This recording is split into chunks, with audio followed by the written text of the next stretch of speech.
made their own run. How would you describe it? Yeah, no, I'd probably agree with him. It was a little bit weird to start a game 17-0 is a little bit different, of course. We had to keep our focus throughout that, and I felt like, they credits Koby did a great job, and they got pretty comfortable knocking down some threes and things like that, and so we had to buckle down in the second half and really respond, and we played well.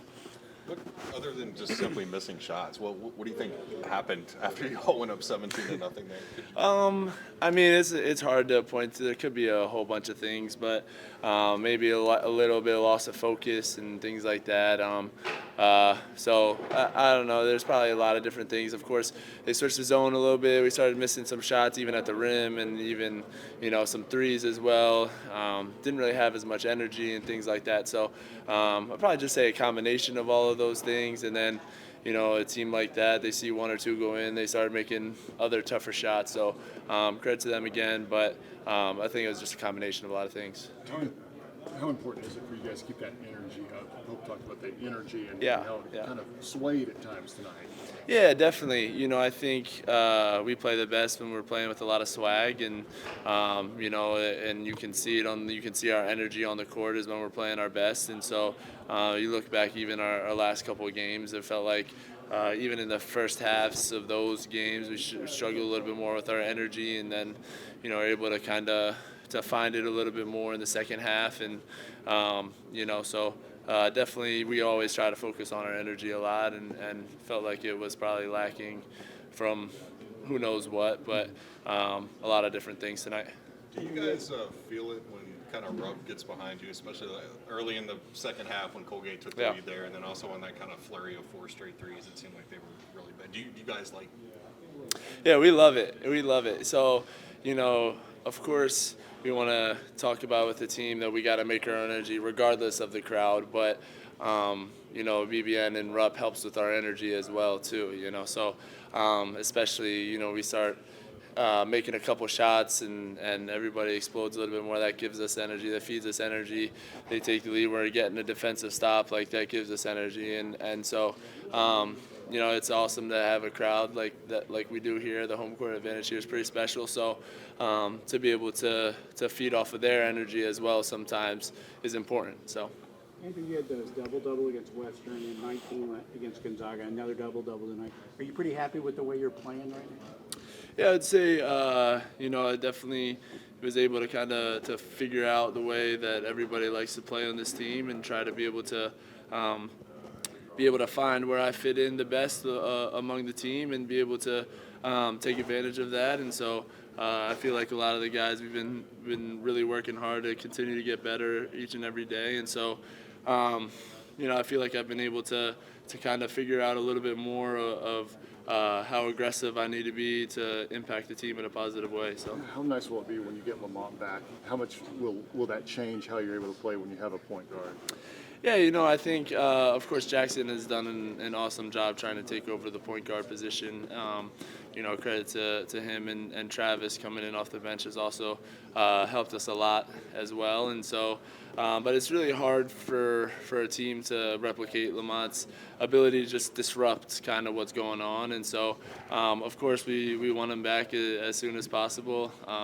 Not, of course, at no risk of anything for the rest of the season. So, we're confident in him getting back onto the court and really, making an impact for us like he always has. Do you guys understand the rivalry game, the Louisville, how much that means to the fans and everything like that? Yeah, I think I'll talk about the TBT game was kind of a great way for us to kind of get the first feel of really the rivalry. Of course, it's a lot of us being in college basketball, been part of other rivalry games before, but there's nothing quite like the Louisville-Kentucky rivalry game, and we saw that even in a bunch of older guys trying to go at it. So, it's going to be a super special game on Saturday. We're super excited, and to really get the first feel in person, us actually being able to play in that game will be awesome.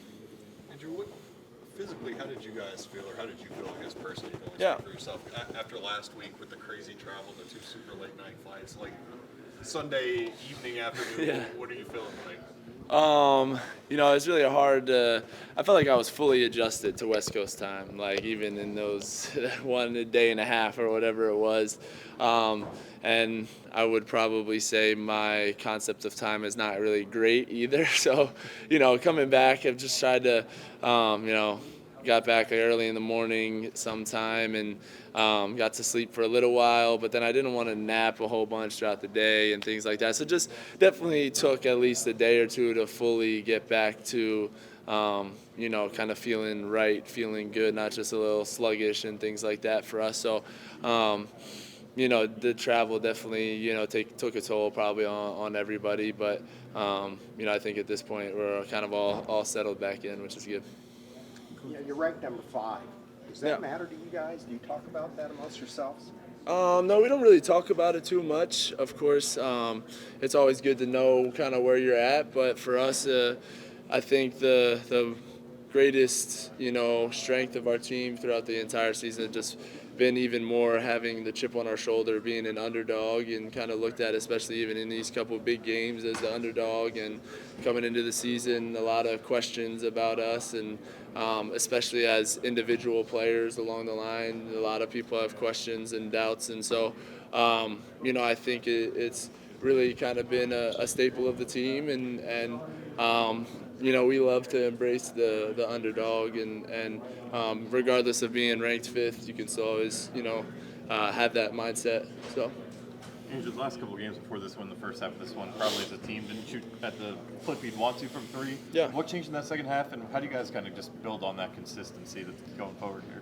Yeah, I mean, it's tough. It's a big part of the way we play, and so we just want to continue to play the same way. I think we got some awesome looks in the first half,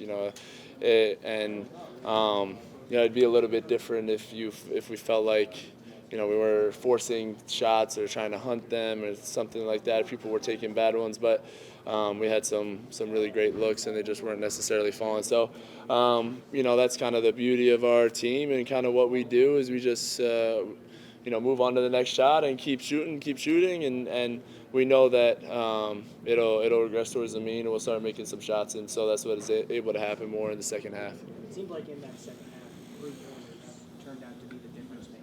Yeah. Is that last little step that you guys feel you can take as far as consistency goes? Yeah, definitely. I think even the last couple of games we haven't necessarily shot at our best, and so I think that comes with just getting into a good rhythm and getting to we see we've been able to still score the ball at such a high clip, even if it hasn't been necessarily falling as a consistency that we necessarily want. So, I think I'm super excited to see when we have a game where we shoot 50% from 3, and how that is able to help us offensively open up some other things that we're able to do, and so super excited to be able to keep working, and we know we have guys who can really, really shoot the ball, and so we're just going to continue to try and work as hard as we can to get great looks and trust the work and the shots that we've all put in, and it's going to work out the way it's supposed to. I imagine that. Next up, you guys have Louisville. Do you know so much about the rivalry and what do you expect? Yeah, I think I'm super excited. They got a relatively brand new team as well. Played against Pat Kelsey at Charleston when I was at Delaware. So I know what type of team that they are, and they like to play super fast, shoot a lot of threes as well. They're a really talented team, and so super excited. It's going to be a great game, and as terms of the rivalry, I'm super excited to be a part of it for the first time, and I've heard so much and been able to kind of experience it in a lot of different ways, but this will be the best test and the best feeling that I could get is actually being a part of it. Seems like a couple guys on this team have played against Pat before. What stood out to you about those games when you were at Charleston? Yeah, and they I think they put up over 100 on us at Delaware at home my sophomore year. So I just know that they like to get out and score in transition, shoot a lot of threes, and similar way to the way that we play. They play super hard. They they rebound, try to crash the offensive glass as well, kind of similarly to us. So it's going to be a really fun game, a really entertaining game, and he's a great coach. So. about you guys wanting to be masters of energy. What's that look like to you, and what do you guys need to improve on? Yeah, I'd say masters of energy more in sense of being able to feel when our energy's right or our energy's kind of off, and so I think we did a pretty good job of being a master of understanding that our energy was kind of off tonight. I would say we weren't really able to fix it as well or as fast as we may have wanted to, even though we felt and we were able to recognize that our energy was kind of off. And so, that's kind of what the reflection period of the game is going to be. Is the way to improve that is be able to look back at the game, just digest it, and come back tomorrow, and everybody kind of be able to talk it out, kind of talk how they were feeling throughout the game as well, and stuff like that, to be able to really kind of try to pinpoint as well as we can, like what took our energy from us and where did we get our energy from, and in the future when we're in those situations to be able to focus on how to get a lot of energy back and try to figure out a way to limit losing the good energy that we're always searching for. How much does it change in that aspect without Carr on the court? Yeah, those guys bring so much to our team, and not only on the court, but even in those aspects, of course, their energy is always felt. And as point guards, they're the head of the team. They keep us in line and everything. So, I think it'll be super interesting when they're able to come back and see how much of an impact on our energy that they're going to have. I know that they're itching to try and get back and continue to make an impact on the team, even though they might not be on the court. It was fun to watch them lot tonight. You'll get your first start and then have a pretty good game, good performance after all that. It feels good, man. Thanks to the man above. But at the end of the day, I'm just going out there and I'm trying to do what I do every day. Just bring positive energy to the team and do whatever's asked from me. So. Between you starting, Trent and Travis getting in the mix, all those different rotations, what does it say about this team right now that you can get into an ugly game like that, hunker down, and even with different rotations, come out the other side? Yeah, we have a lot of guys, and any given night, anybody's capable of, coming out there and doing what they have to do. So it's always good to, have guys like that come in the game and have an impact just throughout the season, let them keep on learning and having experiences and stuff like that. So I think it was really good for them to get out there and just for us to have different lineups. You never know when things are going to go down. Like, unfortunately, we didn't have Lamont today, and you never know what's going to happen throughout the course of the season, so you want to be able to rely on different lineups. For you kind of being the de facto sixth man on this team for the first couple games, do you prep differently knowing that you're going to get a start? How do you kind of go into it? No, I go through everything the same. I had to ask them a couple questions because I've never started here, so just about how they do the lineups and everything, the introductions and all that. So, but everything else is the same. At the end of the day, it's just basketball. We're going out there and we're just playing and doing what we love. So. Has anyone prepped you for U of L and just how big of a rivalry game that is? We still haven't started talking about it, but I think that's something that throughout the summer and even throughout the year, we all know that it's just a really big game. That's something that we all been waiting for, and I'm super excited that it's finally here because it's something that I definitely want to be a part of. So I think it's going to be history in the making for sure. It seems like three-point shooting, something obviously you do very well, has been that last little X factor that you guys have been looking for consistency. And to see that stretch you guys had in the second half tonight, how can you build on that for the rest of the year? Yeah, I think we're a team, we shoot the ball really, really well. But at the end of the day, there's so many things that we do well that even when that's not going too well for us, we're still able to win games. I think maybe the last couple of games we haven't shot the ball the way that we're supposed to or that we have been. But we've been able to show other things that we're really good at and how we can still win a game even when things aren't really going our way. What was the mood like in the halftime locker room when you guys had a pretty slim lead there, Koby? Yeah, we all knew, going in, we all have talked before coaches come in and stuff, and we all knew that the energy just wasn't right for us a little bit. We all knew that it was just going to be on us today to, kind of lead the way and, do what we have to do, stay true to ourselves. We have to live up to our standard. And that's something that was talked a lot about in halftime, and I think that in the second half we did do a better job. But that's something that, I feel like a lot of teams in games like this, they kind of fold a little bit. Just, we had a really big game that we won, and coming into, playing a school that's maybe not so big, teams started to take it a little lightly, you know. But that's the good thing about having veterans in this group. We understand that every game is important, and, you know, I think we bounced back really well in the second half. Coach Pope talked about you guys wanting to be masters of energy. What do you guys need to improve in that area? What's the goal there? Yeah, I think kind of just like monitor. What's the word? I don't know the word, but kind of just being able to, you know, see where everybody's energy is at, be able to read each other. You know, I think that's something that the coaches do really well, just kind of reading our energy. But I think as players, we have to do that a little bit better. Just kind of seeing how the guy next to you is feeling and how you can uplift them and, you know, kind of get them in the right mindset. I think that's something that in the first half you kind of see like our energy changed a little bit after the 17-0 start. And as players, we have to be able to see that and, you know, make something happen. When you're a transfer and you come to a school like this, how do you, and you just kind of getting familiar with the rivalry at Louisville, but how do you kind of gin up, I don't want to say anger or hatred or animosity or anything, but, you know, how do you kind of greet them as the enemy when you're a newcomer?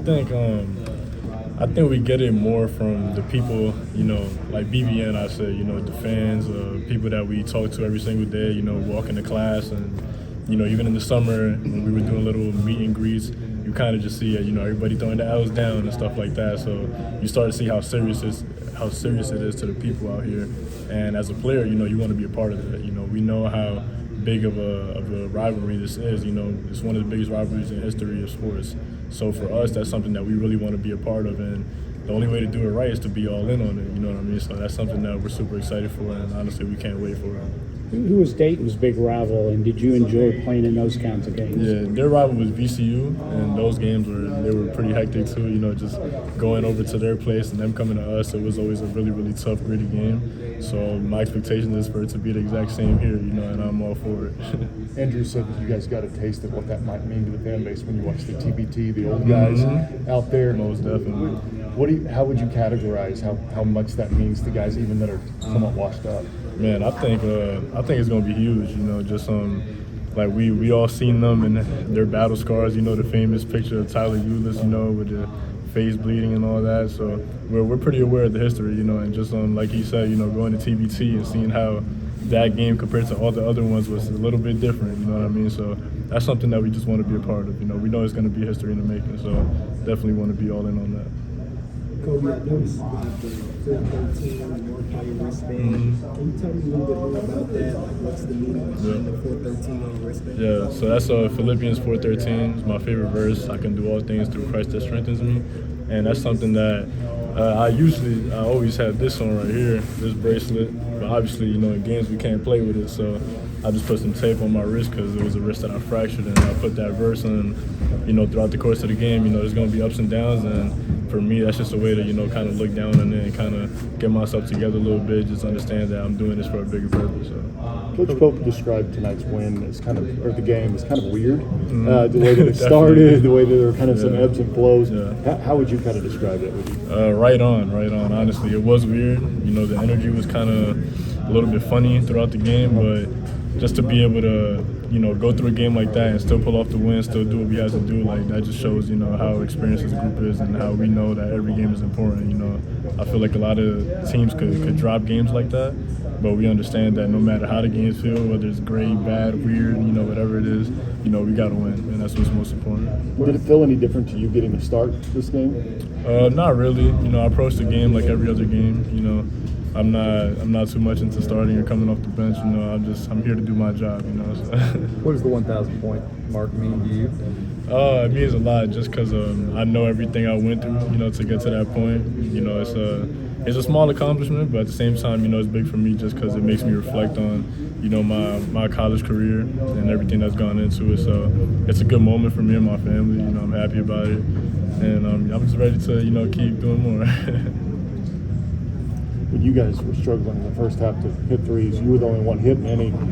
How encouraging is it though when Jackson hits a couple, Trent hits one, you guys kind of get going from the deep? Yeah, man. All we gotta do is keep shooting. Like, I have so much faith in, you know, the fact that our team could heat up like this, and I know that our whole team knows it. So for us, it's not really like nobody gets down on themselves after missing shots. You know, they just keep shooting. That's something that we've been preaching since the summer. And in games like this, nobody really shot the ball too well in the first half. In the second half, everything changes. So it's just how the game works, Did it feel different not having Lamont on the defensive end? Mm-hmm. Yeah, definitely. I mean, Lamont, his impact is unbelievable, and he does it every single night. He's consistent with it. And having a guy like that on the floor, it kind of makes it a little bit easier for us on defense, especially with all the pressure that he puts, and even offensively, the pressure he puts on the rim. It makes it a lot easier for us to get better shots. And he's a big time player for us. He's our heart and soul, honestly. Him and Carr. So it's we took a little bit of a hit him not being there, but he's still a great leader. Off the court, him not being able to practice with us or play with us, but he's still being very vocal and helping us out. So. How much do you think Carr can still kind of bring that energy even for these few weeks that he's out from the sideline and bench locker room?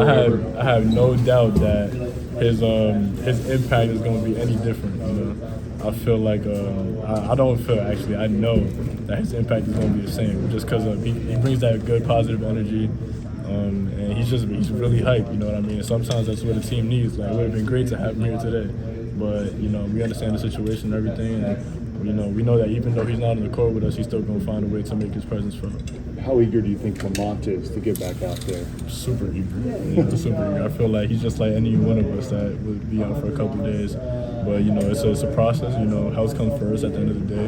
We want to make sure that we have him for the long run. But I know he's starving for it. I know he's hungry for it. So I have no doubt in my mind that he'll be back soon. Has he talked at all about the Louisville game, or if that's any sort of target for him, or is it just kind of a day-to-day? Day-to-day thing. We're not, as players, we're not too involved in, all we can really do is ask how he feels and stuff like that. He's been saying that he feels better, but, we don't know. We don't want to put any pressure on him to, make any decisions like that. So whenever he's ready, I know that he'll be ready, and he'll be like never before. Koby, I think I walked up when you were answering this question about rivalry games maybe that you played in before. Kind of tell me again, so I'm sorry I missed Yeah, they in our rivalry with VCU, and those games were crazy, man. Just going to their place and the environment being hectic, and then come to ours, and it was always really close games, really gritty games. And that's my expectation for this next game. I know it's going to be a battle on both sides, but at the end of the day, it's going to be about who's tougher. We were at the TBT game, right? What did that kind of teach you a little bit about? That was a great experience, just seeing how even the older guys they're not even playing in these universities anymore, but they still got that same hate. You know what I mean? So it was really cool to just go out there and see them compete. And I said it earlier, but just seeing how the energy changed from that game compared to all the games that they played before that, it was a lot different. And that's something that I took notice of, and I'm just super excited, man. I'm super excited. When you get in that I imagine that is kind of a weird energy as a player, and that's what it's going to be like here Saturday. Is it? Do you kind of have to take a little bit longer to get in a rhythm, or is it at this point in your career just kind of the game? Nah. It's just it's all about the start of the game, being able to punch first and stuff like that. But at the end of the day, we stay true to ourselves, and I feel like if we do that, then we'll be totally fine. We know that throughout the game, there's going to be ups and downs like every other game. They're going to have their runs, we're going to have ours. But at the end of the day, we just got to stay together and stay tough, and that's what it's all going to be about. Mark's style, I guess, in terms of relating to people, he comes at us sometimes with medical terms, sometimes Latin terms, sometimes spiritual. How does he relate to you guys like that? How do you all receive that from him, knowing his background? Yeah. I think that's something that's really new to me, and I think the rest of the guys, just his form of communication, it's a lot different, but it's very meaningful, and I feel like he just always has the right things to say, and he's able to get to you in a different way, but it works out really well for him, so as a player, it only benefits you because somehow, some way, he's making his message be heard to you. And I think it's been working out really effectively for us, and I'm pretty sure that he'll continue to do that. You find yourself having to look up some of the medical terms that he uses? Yeah, he's a smart man. So he's definitely very wise, and I feel like he's making me wiser. But at the end of the day, his vocabulary is on another level. What about even just his slangs for like some basketball terms? That he, like it seems like he seems to know, but nobody else in the season. That was a big adjustment too, but that's part of it, and that's something that I enjoy as a player. Just going to different places, meeting new people, and everybody has their own way to talk. So you kind of just learn, as you keep going. Is that something that you guys are past now, or are there still times in practice where he like says something from a basketball For the standpoint? majority of it, we're past it. Sometimes he'll say something and we're all just looking at each other like, did we go over this already? But, it's part of it. Like I said, just continuing to grow. Pope said Trent's had a couple good weeks of practices. How big was it for him to come in, hit his shot, and just kind of change part of that big run in the second half? It was huge, honestly, and I was really proud of him just because the shot that he did take and that he did make, it was a really confident shot. It's not an easy shot. To have one of the best post players in the country, being right there on your side ducking in, and for you to kind of just shoot it. And, it's a big-time shot, and it kind of got things going for us, so I was really happy about that. And, like Coach said, he's somebody that he's super consistent. He comes in every day and he works, and he does his job, and he wants to get better, he wants to learn. So to see him, kind of get that shine a little bit, it was really good to see. Kind of a weird game, if you want to call it that. What did you see? Shots weren't falling. They started making a lot of shots which weren't on our scout, but, our guys pulled through and we got the win in the end, so, yeah. Last game, you were the team that had to come from behind and fight back in the second half like that. Tonight, it was happening against you. What was the difference? I felt like in the second half, we just felt like we was down, and we just kind of used that fight to kind of finish through the end, and ultimately we brought the lead up to 20 and just kept it there, so I feel like that was the difference between this game and last game. Anything specific Colgate was doing to give you guys trouble? I wouldn't say nothing specifically. They were just making shots. We wasn't, and that's just how the game went, I guess. So. Did their zone defense throw you guys off at all in the first half, you think? I wouldn't say it threw us off. It gave us open looks. We just didn't make them, and they just went down the other end and got a few transition buckets, which brought the game close. So I feel like that's what kind of changed the game. Coach talked about you guys wanting to be masters of energy. What do you see out of energy for this team? What's your focus there? Yeah, it was a bit tough having our two best energy guys out, but we kind of fought through, stuck together as a team in the second half, and guys like Trent came in and brought energy. So just having those guys around us, I feel like changed the team in the second half, and it was a good win. So. I believe that they missed him probably on the defensive end more than anything. Yeah. Did you feel that out there? I wouldn't say it was the point guard who was really giving us problems, but just like the team, I feel like our energy wasn't there on the defensive end, regardless if Lamar was there or not. But I feel like that's just how the game went. So. Maybe no one was more energetic on the bench, though, than Lamont. What could he still bring to this team, even in some of these games where he hasn't been able to actually get out there and play with you guys? Yeah, like you said, since June 15th when we got to campus together, Lamont's been a leader, and I'm sure Kerr's going to be like that when he's back on the bench with us. So just having those two guys being vocal all the time and just, in the locker room at halftime and even in timeouts and just bringing that energy, I feel like that's going to make a difference in the future. So, yeah. What's the biggest rivalry game you've played before? I'll say the Big Five in Philly. I guess that's not really a rivalry, but yeah, either that or against Andrew Carr when he was at Delaware, Drexel, Delaware. That's a rivalry, so that's the only one I've been in. But nothing like the one we're about to see on Saturday. So, yeah. You excited for it? Yeah, for sure. So. Have Travis or Trent talked about the UK UL rivalry since they grew up watching it? Have they talked at all? Not really. I'm sure they will in the next few days, but we're all looking forward to it as a team. So. What have you seen out of those two in particular, just during practice, and allows them to come off with some energy in a game like this, and they can kind of, just when Pope needs them, he can bring them in. And they always have energy when they're on the sidelines, and when they come in, they make the most of the opportunities. So just seeing them too and just be confident in what they're doing, it just kind of inspires the rest of the team to just keep going out there and fighting and being confident in what we do. So that's what they bring to the team for sure. Amari, when Koby took that the beginning of the second half, you guys went for the huddle. What are you guys talking about to keep a level head? I imagine it's different between that and Gonzaga, but is it all the same message? It's always the same message, just let's get a stop. Let's, stick together what we can do. And if they score the last possession, what we can do to change that and what we can do on offense to keep scoring. So just things like that, just little messages, just making sure we're together. I feel like that's what our huddles are like. So. Coach Pope's key word tonight, it seemed like, was energy and making sure it's consistent no matter who the opponent is. Yeah. What does a team like you guys need to do to make sure energy is always, even for games between Gonzaga or Colgate? Yeah, I mean, we just need to stick to our standard. I feel like the league probably kind of changed things, not making shots kind of change things, but it's just something will happen this game. It doesn't really happen that often, especially when we get guys like Lamont and Carr back around the team. I feel like it would help us a lot. So, yeah. What do you know so much about the Louisville rivalry, and what do you expect? I know that it's a big thing in the state of Kentucky, and just seeing the TBT team in the summer when we went to go see in Louisville, that kind of opened our eyes and basically explained how much it means to the city and everyone else. So. What do you remember from that night at Freedom Hall? It got pretty testy at the end. Yeah, I just remember it was sold out, loud from the beginning to the end, and I just remember at the end it got a little feisty between the teams and what happened. But that just kind of shows the standard of the rivalry and what it means to everyone. So, Might be too early to start game planning for Louisville, but when you look at them, maybe not having a typical big man kind of like yourself, what do you do to prepare for a game like that? How do you go into it knowing that you might be kind of oversized compared to some of their bigs? Yeah, it's just knowing that I go move my feet defensively and knowing if they got shooters. Just kind of, I don't really look at it as an offensive advantage, but more so just how I can be more effective on the defensive end, and I feel like that's just the main thing about it, knowing that I can switch too. So I feel like that's the main thing. I played against the Pat Kelsey offense a lot, especially in the CAA, so I kind of know what the 5 men would do, but yeah, it'll be interesting. What do you remember about those games playing against Pat? High energy, even the point guard, he's a great shooter. The big man, what they have, he's young, but he's energetic, always running up and down the